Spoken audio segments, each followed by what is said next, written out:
Hey there guys, it's Dynamic Legend, and today's topic is going to be focused on the individual skills, traits and characteristics of arguably the most force-gifted individual in the entire Star Wars universe. That being, of course, the heroic, yet brash and emotionally driven Anakin Skywalker.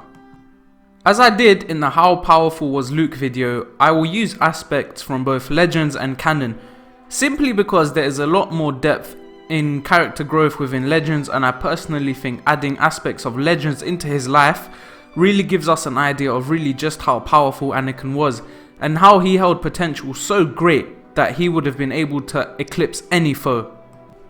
Anakin Skywalker was the son and only child of Shmi Skywalker. What made his birth so significant was the fact that he had no father and was conceived by the Force. For an in-depth analysis on the topic of Anakin's father, please watch my video on who was Anakin's father. The link will be in the description below. So as Anakin had no father, it was already evident that he was going to be special and hold a unique destiny which would forever be remembered within the galaxy. Born a slave and subject to Tatooine's harsh climate and surroundings, Anakin was destined for greatness from a young age.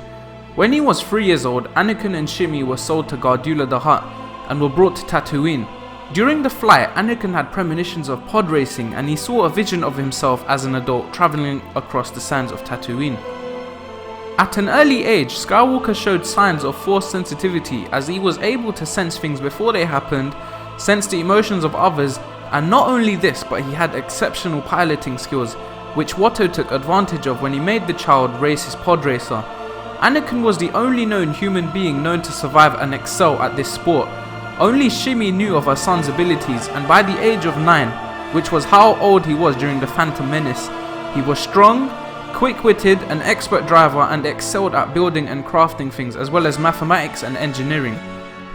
During the events of the Phantom Menace, when Anakin acknowledges the fact he may be the only way that Qui-Gon and the others may be able to leave the planet, and without even thinking twice, he put himself up to the challenge to win the Boon to Eve Classic pod race. With the earnings, they would be able to purchase the necessary parts for their ship and would be able to leave. Anakin was a very selfless person, and even from a young age tried to help others without seeking any reward.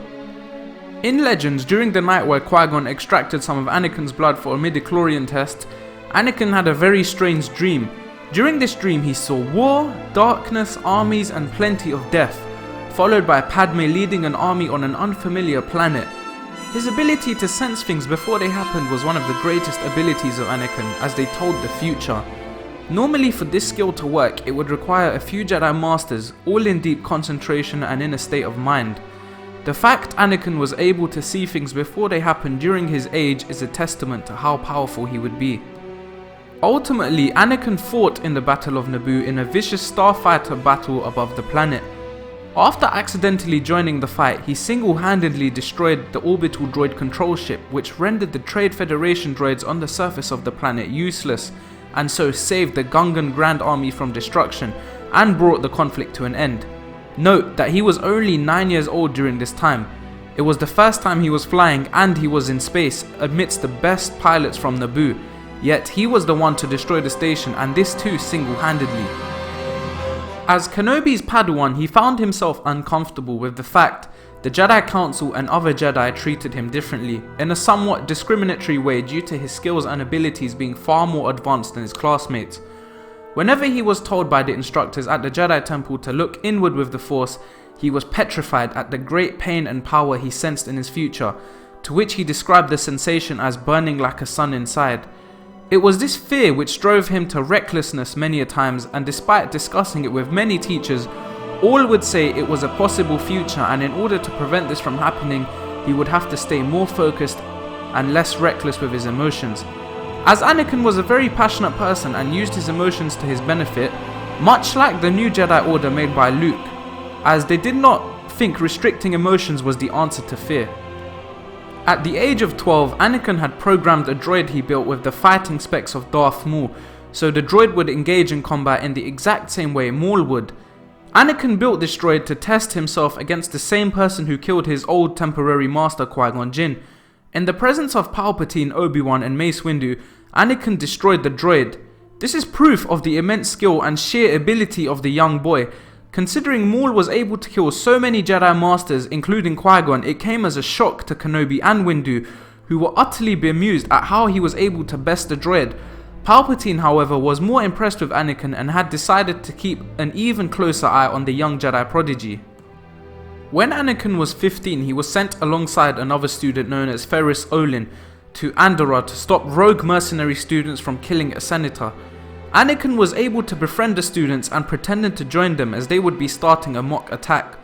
Later, Olin also disappeared, but Skywalker did not inform his master due to the rivalry between the two.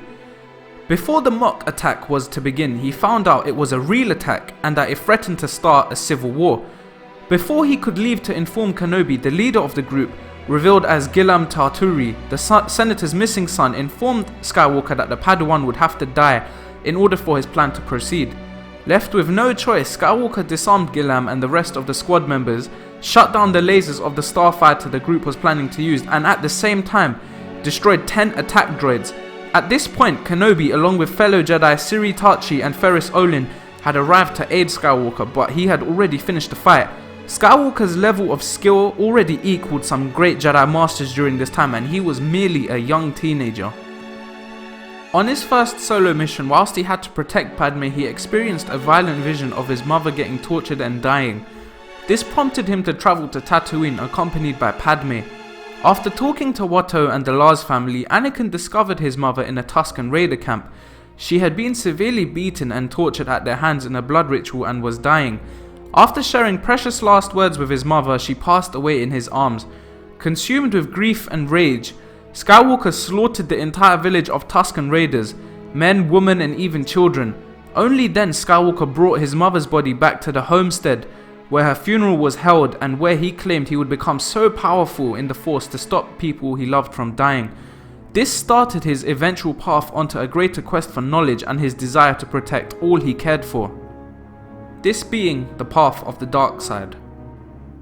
The next part of the video is going to be about the TV show Star Wars: The Clone Wars, which I would highly recommend watching if you have a keen interest in the franchise, as it is a very good series and brings us characters which we already know and love and new characters which we are able to relate to and care a lot about. There is a lot I could talk about with regards to Anakin from the Clone Wars. His progression in the series is evident, however, and so I will not use the Clone Wars to talk about Anakin to prevent any spoilers for people who haven't already seen it. However, there is one event in the Clone Wars which is so important and so significant that I have to talk about it. This is when 3 Force beings calling themselves the Ones used the Force to bring Anakin, accompanied with Ahsoka and Obi-Wan, to the Force planet of Mortis. The head of the 3 beings, the father, explained how his 2 children, the daughter, who was representative of the light side of the Force, and the son, who was representative of the dark side of the Force, could only be controlled by the Chosen One. After initially refusing to take part in the ritual, a series of events took place and Anakin was forced to take part in the ritual in order to save his friends. To the children's surprise, he was able to control them and force them to their knees using the Force. Not only does this prove Anakin to be the Chosen One, but it shows just how gifted Anakin was, as he was able to master combat as well as use of the Force. Once he was knighted, he became more impatient, arrogant and reckless, particularly in episode 3 after the Clone Wars series. Confident and bold, he demonstrated a lack of subtlety, which Plo Koon once noted was one of the many traits his Padawan Ahsoka Tano had adopted from him during her younger years. Despite his many failings, Skywalker remained selfless, willing to lay down his life for others, and showed commitment to things greater than himself: the Jedi, the Republic, his friends and his wife. Skywalker struggled to keep his emotions in check, especially his anger. He cared deeply about his friends and, according to Ahsoka Tano, looked out for them until the end. On numerous occasions, Anakin demonstrated skill in Form 4 and 5, being able to deflect blaster fire with ease, but also shots from freighters. He also had skill in Jar Kai, though he preferred single lightsaber combat much more. A practitioner of Form 4, and well aware that the key to deflecting the fire of multiple adversaries were fluid motions, Skywalker made adjustments to the classic techniques, which he demonstrated in a holographic recording later found in Kanan Jarrus's holocron. Skywalker was skilled in telekinesis, better than any Padawan his age, and most of the older ones as well. As he became older, he became one of the most skilled users of it in the entire galaxy, and some may say the greatest of all time with this ability. He could lift lightsabers in the air and ignite them with ease, which he used many times when in danger, to either close the lightsaber of his opponent or to activate his own lightsaber when in the hands of an enemy, dealing serious damage many a times. As a pilot, Skywalker showed an amazing ability that few were able to surpass, and Kenobi would later describe him to his son Luke as the best star pilot in the galaxy. He once managed to land the invisible hand when it was half destroyed and breaking up in the atmosphere. He was also fluent in many different languages such as Huttese, Biff, and after becoming Vader even learned the ancient Sith tongue. Due to Anakin's acrobatic nature, Anakin easily performed Force jump, being capable of leaping several dozens, perhaps hundreds of feet into the air, while lunging from one tree to another as he performed it while dueling Ventress on Yavin 4. He could manipulate desert sands when he faced Dooku on Tatooine, could use glass and metal to impale the near-immortal bounty hunter Dirge, could redirect missiles and was basically a force to be reckoned with. He was adept at using force speed, which he would use in parallel with his lightsaber, and could concentrate long enough to create a force barrier, such as when he used it to save the Chancellor when the Zillo Beast attacked Coruscant. Anakin started to develop an affinity for dark side powers, such as Force Choke, using it long before turning to the dark side on various individuals such as Poggle the Lesser during an interrogation. Other than being too young and immature, Anakin was a master in all his respect, both on the battlefield and planning strategy attacks. After all, he was the chosen one. His tenuous trust in the Jedi Order was shattered even further when he learned from a reluctant Obi-Wan Kenobi that the Jedi Council only intended to place Anakin on the High Council as a representative to Palpatine so they could use him to spy on the Supreme Chancellor's dealings, since he viewed the Chancellor as a friend, not to mention the head of the Republic, as he viewed such an action as treason. This, coupled with his frustration at his perceived injustice at being kept the rank of Jedi Knight, made him more and more bitter and distrustful of the Jedi Council. His belief in them was shattered more and more as Skywalker's closest friend Palpatine swayed him from trusting them. Slowly, his bond with everyone except the Chancellor was completely shaken and broken, even that of his wife when he assumed betrayal of him. Born out of this conflict was the Dark Lord of the Sith, Darth Vader. I hoped you liked the video, and if you did, then please make sure you hit the like button. Also, if you haven't already, then why not subscribe to my channel to stay updated on whenever I release a new video. Also, let me know whether you think Anakin was in fact the most powerful Jedi of his time, or whether he was just simply overrated. Thank you for watching, and may the Force be with you.